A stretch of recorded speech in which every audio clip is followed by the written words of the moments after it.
Hello everyone, আশা করি সবাই খুব ভালো আছো। তো আজকে বানাচ্ছি বেবি কর্ন। তার জন্য প্রথমে বেবি কর্নগুলোকে টুকরো টুকরো করে কেটে নিয়ে ওর মধ্যে মরিচ গুঁড়ো, একটু কর্নফ্লাওয়ার, একটুখানি চালের গুঁড়ো আর নুন দিয়ে ভালো করে মিক্স করে নিয়েছি। এবারে কড়াই তেল দিয়ে ওগুলোকে ভালো করে একটু ফ্রাই করে নিয়েছি। তারপরে তুলে নিয়ে আবার ওই কড়াতেই তেল দিয়ে ওতে ক্যাপসিকাম কুচি আর টমেটো কুচি দিয়েছি sweet corn, frozen sweet corn. তারপর একটা সস বানিয়ে নিয়েছি, soya sauce, chilli sauce, tomato ketchup, মরিচ গুঁড়ো, একটুখানি ভিনিগার দিয়ে ভালো করে মিক্স করে নিয়েছি। দিয়ে সবজিটার মধ্যে সসটা দিয়েছি, দিয়ে ভালো করে নেড়ে ভেজে রাখা কর্নগুলোকে অ্যাড করে দিয়েছি।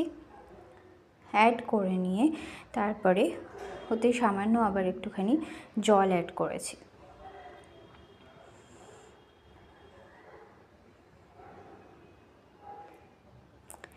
সামান্য একটু জল অ্যাড করে আবার ভালো করে নেড়ে নিয়েছি। তারপরে আবার ওতে একটুখানি কর্নফ্লাওয়ার গোলা জল দিয়েছি আর স্বাদ মতো নুনটা অ্যাডজাস্ট করে নিয়েছি। এটা একটা কিন্তু ভেজ রেসিপি, একদম অনিয়ন গার্লিক ইউজ করা হয়নি। তারপরে জলটা যখন একদম কমে যাবে, মাখো মাখো হয়ে যাবে, তখনই আমাদের ready chilli corn. Thank you.